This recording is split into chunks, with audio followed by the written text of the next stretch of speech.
28 de junio de 1946.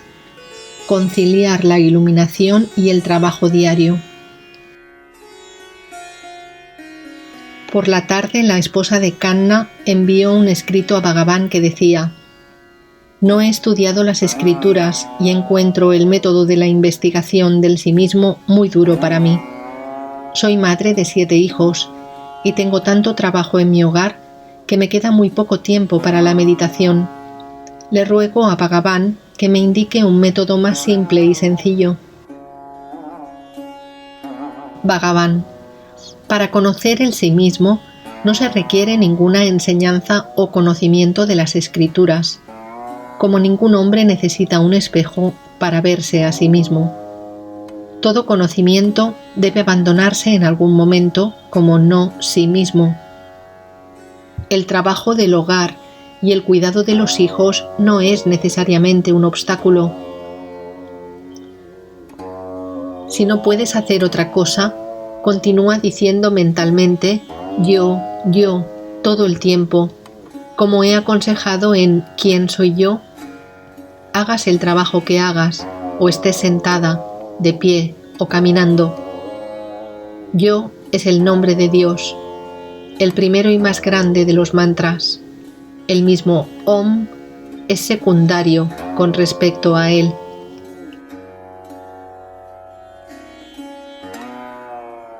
El Jiva es mente más iluminación.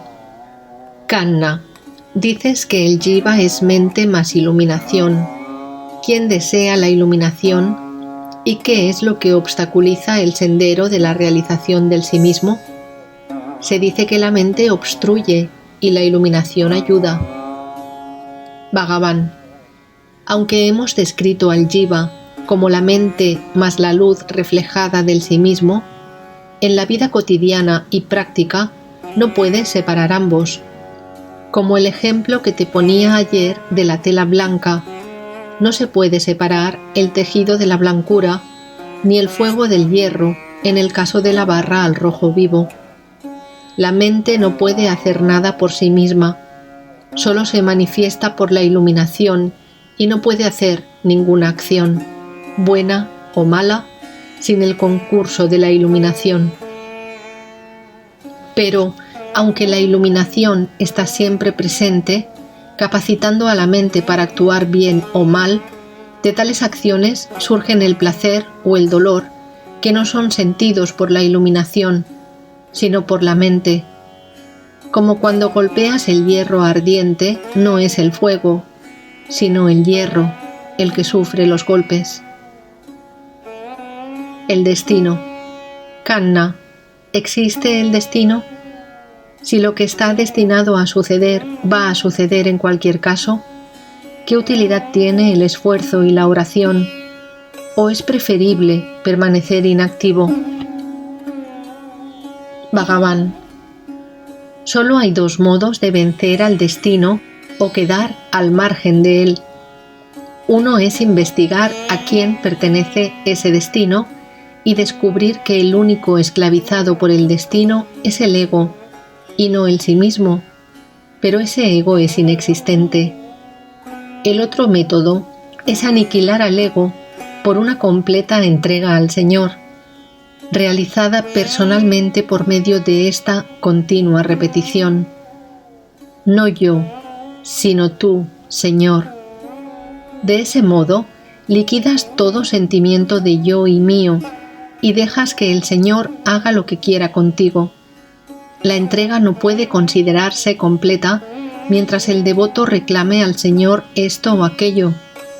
La verdadera entrega es amor a Dios, solo por amor y nada más, ni siquiera por el deseo de salvación.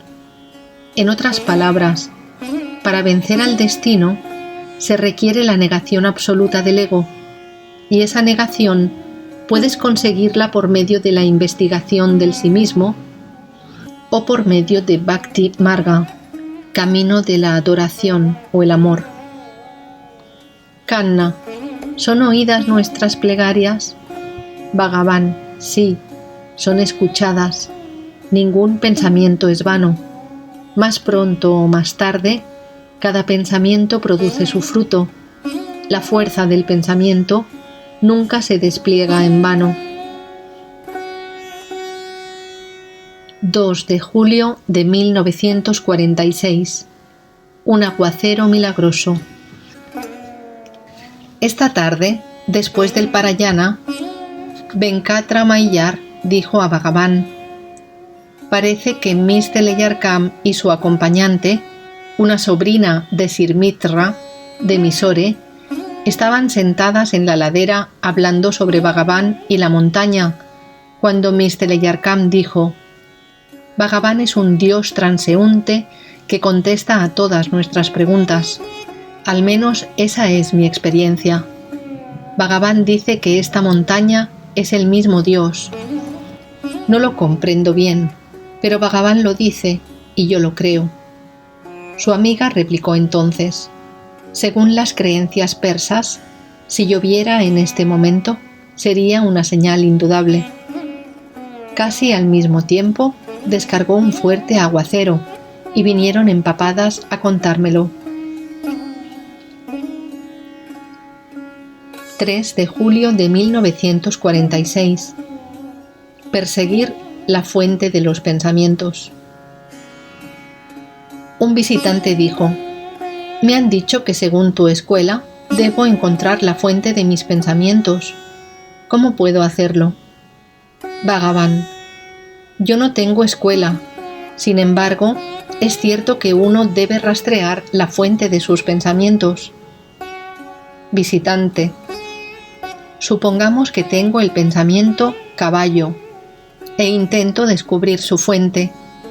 Entonces reconozco que se debe a mi memoria y que la memoria, a su vez, se debe a una percepción anterior del objeto caballo. Pero eso es todo. Bhagavan: ¿quién es el que te pide que pienses acerca de esto? Todo eso no son más que pensamientos. ¿Qué beneficios te puede reportar pensar sobre la memoria y las percepciones? Eso te conducirá a un círculo sin fin. Como la antigua discusión de la prioridad del árbol y la semilla. Debes preguntarte quién es el que posee esa memoria o el que siente esa percepción. El yo que tiene la percepción y conserva los registros en la memoria, ¿de dónde sale? Eso es lo que tienes que descubrir, porque la percepción y la memoria o cualquier otro tipo de experiencias mentales solo se refieren a ese yo. Durante el sueño profundo no tienes ese tipo de experiencias y sin embargo admites que mientras duermes sigues existiendo. Y ahora también existes. Eso demuestra que el yo permanece mientras todo lo demás aparece y desaparece. Perseguir la fuente del yo. Visitante: se me pide que encuentre la fuente del yo, y eso es lo que pretendo encontrar. ¿Pero cómo puedo hacerlo? ¿Cuál es la fuente de la que viene el yo? Bhagavan: tú vienes de la misma fuente en la que estabas cuando dormías profundamente. Durante ese sueño no puedes saber dónde estás, porque esa pregunta solo puedes hacértela cuando estás despierto. Alguno de nosotros aconsejó al visitante que leyera el ¿Quién soy yo? Y el Ramana Gita, y el propio Bhagavan le dijo que lo hiciera así. Lo hizo a lo largo del día, y por la tarde dijo a Bhagavan: esos libros recomiendan la investigación del sí mismo, pero ¿cómo se hace? Bhagavan: también se describe en los libros cómo se hace. Visitante: ¿debo concentrarme en el pensamiento ¿quién soy yo? Bhagavan: también se describe en los libros cómo se hace. Visitante: ¿debo concentrarme en el pensamiento ¿quién soy yo? Bhagavan: debes concentrarte para ver de dónde brota el pensamiento del yo. En lugar de contemplar las cosas exteriores, mira hacia tu interior y descubre de dónde surge la idea de yo. La realización del sí mismo. Visitante: ¿Cree Bhagavan que si descubro eso podré realizar el sí mismo? Bhagavan: el sí mismo no puede ser realizado. ¿Cómo podemos realizar o hacer real lo que es real? La gente realiza o hace real lo que es irreal, y lo único que tienen que hacer es deshacer lo que han hecho. Cuando lo consigas, permanecerás como siempre has sido, y lo real seguirá siendo real. Todas las religiones y prácticas sostienen que mediante ellas se consigue esa meta, pero únicamente lo hacen para que la gente deje de considerar lo irreal como real. Visitante: ¿cómo se produce el nacimiento? Bhagavan: ¿quién es el que nace? Visitante: las Upanishads dicen que el que conoce a Brahman se transforma en Brahman. Bhagavan: no es cuestión de transformarse en ninguna cosa, sino de ser lo que se es realmente. Visitante: los siddhis mencionados en los sutras de Patanjali son verdaderos o simplemente un sueño del que cree poseerlos. Bhagavan: el que es Brahman o el sí mismo no da valor a esos siddhis. Patanjali mismo dice que esos siddhis solo son prácticas mentales que obstaculizan la realización del sí mismo. Visitante: ¿qué me dices de los poderes del superhombre? Sin duda se refiere a teorías de Sri Aurobindo. Bhagavan: ya hables de poderes elevados o inferiores de la mente o de la supramente, todo esto solo existe con respecto al que los posee mentalmente. Descubre quién es el que los posee. Visitante: cuando uno alcanza la realización del sí mismo, ¿cuál es la garantía de que verdaderamente lo ha alcanzado y no está sufriendo una ilusión, como un lunático que dice que es Napoleón o algo por el estilo? Bhagavan: en cierto sentido, hablar de realización del sí mismo es una ilusión. La gente debe despojarse de la creencia ilusoria de que el no sí mismo es el sí mismo y lo irreal es real, por medio de esta otra ilusión llamada la realización del sí mismo. Pero en realidad el sí mismo siempre es el sí mismo y no puede ser realizado. El que lo realiza y la manera de realizarlo solo son sí mismo y nada más que sí mismo. La realidad del mundo y del sí mismo. Visitante: Sri Aurobindo dice que el mundo es real, mientras que tú y los vedantinos decís que es irreal. ¿Cómo puede el mundo ser irreal? Bhagavan: los vedantinos no dicen que el mundo es irreal. Eso es un malentendido. Si fuera así, ¿qué significaría el texto vedantino que dice «todo esto es Brahman»? Los vedantinos solo sostienen que el mundo es irreal en cuanto a mundo, pero es real en cuanto a sí mismo. Si consideras el mundo como no sí mismo, entonces no es real. Lo que hay, ya lo llames mundo o maya, o lila, o shakti, debe estar dentro del sí mismo, y no puede existir como algo distinto y separado de él. No puede haber ninguna shakti independiente del shakta. Esto es, no puede haber fuerza alguna con independencia del que tiene esa fuerza. Visitante: diferentes maestros han establecido distintas escuelas y proclamado distintas doctrinas, lo que confunde mucho a la gente. ¿Por qué ocurre esto? Bhagavan: todos ellos han enseñado siempre la misma verdad, aunque desde diferentes puntos de vista. Esas diferencias a las que te refieres son necesarias para convencer a las mentes de muy distinta constitución y desarrollo, pero todas las doctrinas conducen a la misma verdad. Visitante: puesto que cada uno recomienda diferentes caminos, ¿cuál es el que debemos seguir?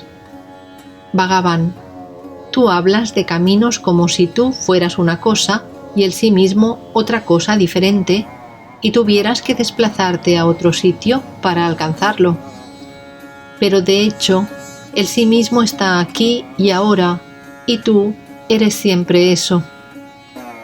Es como si tú, que estás aquí, preguntaras a la gente el camino para ir a Ramanashraman y comprobaras que cada cual te indica un camino diferente, y luego me dijeras cuál de esos caminos debes seguir. Las cartas de Nagamma y las ardillas de Bhagavan. Nagamma ha estado tomando notas de los acontecimientos más interesantes y se las envía en forma de cartas a su hermano D.S. Sastry, que vive en Madrás. Algunas de esas cartas fueron mostradas a Bhagavan, que las revisó y le sugirió que podía encuadernarlas y clasificar sus contenidos. Uno de los fragmentos se refiere a las ardillas e indujo a Bhagavan a hablar de este tema. Hace tiempo, puede decirse que había una guerra declarada entre la gente del Ashraman y las ardillas del monte. Solían hacer sus nidos encima de mi cabeza. Los asistentes se los destruían todos los días, y al día siguiente las ardillas volvían a construirlos. Finalmente se taparon todos los agujeros del tejado y las ardillas no pudieron hacer sus nidos. Al mismo tiempo solían correr alrededor de mi sofá y se metían debajo de los almohadones y por todas partes, y tenía que sentarme con mucho cuidado para evitar aplastarlas.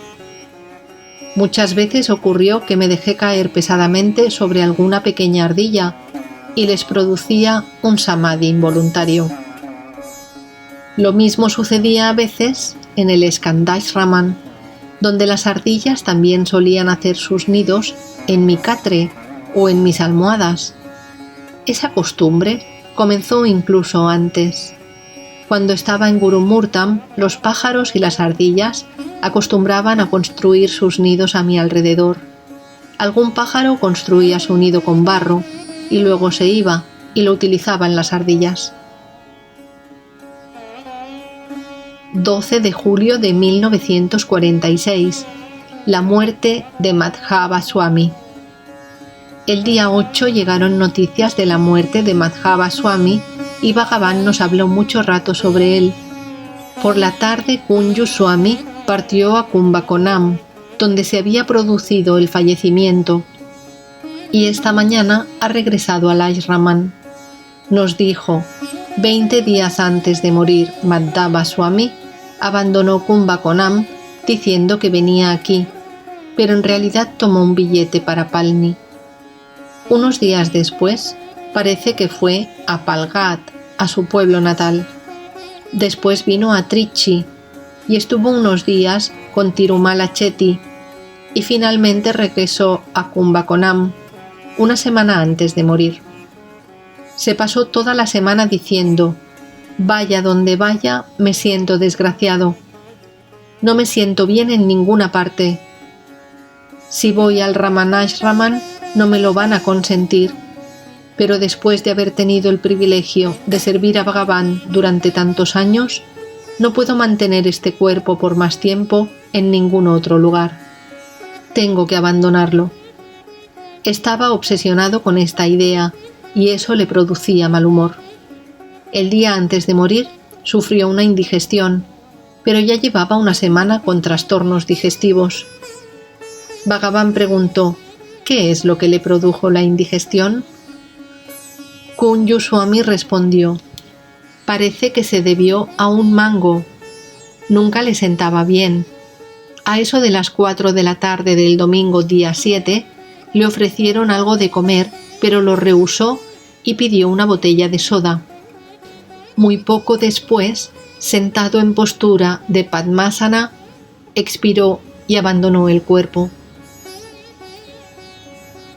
La muerte de una cuñada de L. Sharma. Con el correo llegaron noticias de la muerte de la primera cuñada de L. Sharma. Todo ello hizo que Bhagavan hablara de la muerte. Dijo: los muertos son afortunados. Los que se quedan aquí son los que se sienten desgraciados. Es una preocupación constante sostener la carga de este cuerpo y atender a sus necesidades. Esa es nuestra ocupación durante todo el día: bañarnos, comer, dar masaje en las piernas y cosas por el estilo, como el cuento de nunca acabar. Cuando morimos se necesitan 4 personas para llevar este cuerpo que nosotros tenemos que portar solos, sin tiempo ni siquiera para pensar que lo estamos haciendo así. Podemos levantar una pierna muy pesada debajo del agua, pero en cuanto la sacamos al exterior, comprobamos lo pesada que nos resulta, y del mismo modo no sentimos el peso de nuestro cuerpo mientras la fuerza vital o chaitanya lo penetra. Sobre la inmortalidad. La inmortalidad es nuestra verdadera naturaleza, pero nos identificamos erróneamente con el cuerpo, imaginando que vivirá para siempre, y perdemos de vista lo que es auténticamente inmortal. En las Upanishads se dice que el ñani espera con impaciencia el momento de abandonar su cuerpo, igual que un carretero que lleva una pesada carga está pensando en llegar a su destino y deshacerse de ella. 16 de julio de 1946. El sonido Om en Virupaksha. Vinieron algunos del grupo de Kairagart y pidieron permiso a Bhagavan para ir al Skandashraman. Le dije a Bhagavan que Venkatramayar y yo habíamos ido ayer con Rani y Kamakshi, y cuando llegamos a Virupaksha, Venkatramayar nos dijo que si alguien se sienta allí y se dedica tranquilamente a escuchar, puede oír el sonido Om. Le pregunté si él lo había oído y dijo que no había tenido oportunidad de intentarlo en las debidas condiciones. Por consiguiente, le pregunté a Bhagavan si aquello era cierto. Bhagavan solo dijo: «Eso dicen». Le pregunté: «¿Bhagavan lo ha oído?». Pero corregí inmediatamente mis palabras y añadí: «No tiene ningún sentido preguntar eso, porque Bhagavan puede oír Om por todas partes, y si también lo oyó allí, podría no ser a causa del lugar». A continuación Bhagavan agregó: «¿Por qué no vas a la cueva y lo descubres por ti mismo?». «Sí», le dije, «quiero ir a intentarlo. Si un zoquete como yo tuviera esa experiencia, no cabría duda de que se debe a la influencia del lugar». Un poco después, Bhagavan añadió: «Se dice que esa cueva tiene la forma de Om y que allí se oye el pranava. Suddhananda Bharati lo menciona en el Ramana Vijayam. Debía saberlo porque vivió allí mucho tiempo». Al mismo tiempo que decía esto, Bhagavan tomó dicho libro y me enseñó el fragmento del capítulo 24, titulado Guham, en donde lo citaba. El perfeccionamiento del Atman. Un visitante preguntó a Bhagavan qué podía hacer para perfeccionar su Atman. Bhagavan: «¿Qué entiendes por Atman y por perfeccionar?». Visitante: «No lo sé. Precisamente por eso estoy aquí». Bhagavan: «El sí mismo o Atman es siempre como es. No puede ser alcanzado ni mejorado. Lo único necesario es desembarazarse de la creencia de que el no sí mismo es el sí mismo y de que lo irreal es lo real. Cuando dejamos de identificar el cuerpo con nosotros mismos, lo que queda es el propio sí mismo». Visitante: «¿Pero cómo podemos librarnos de esa creencia? Venir aquí a exponer nuestras dudas no puede ayudarnos en el proceso». Bhagavan: «Siempre hacemos preguntas sobre las cosas que ignoramos, pero esas preguntas no pueden tener fin hasta que no sepamos quién es el que las hace. Aunque las cosas sobre las que hacemos las preguntas son desconocidas para nosotros, no podemos tener dudas de que existe el que hace esas preguntas, y cuando te preguntas ¿quién es el que pregunta?, todas tus dudas se desvanecen al momento. La utilidad del satsanga. Visitante. Lo que yo quiero saber es si satsanga es necesario y si venir aquí puede servirme de ayuda o no me va a servir de nada. Bhagavan. Primero tienes que saber qué es satsanga. Significa asociarse con sat o la realidad. El que conoce o ha realizado sat también es considerado como sat. Tal asociación con sat o con uno que ha realizado sat es absolutamente necesaria para todos nosotros. Shankara decía que en los 3 mundos no hay mejor barca para cruzar al otro lado del océano de los nacimientos y las muertes.